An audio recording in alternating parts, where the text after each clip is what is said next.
Simula sa LSIT, buhat mo ang sarili mo gamit ang core at tiwala. Hindi lang lakas ang kailangan dito, kalmado rin ang isip. Habang unti-unti kang tumatas papunta sa handstand, paalala to na minsan kailangan mo lang maniwala sa balanse mo. Control, focus at presensya. Yan ang tunay na power mo.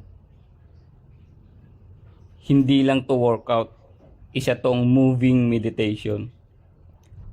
Lakas ng katawan, linaw ng isipan.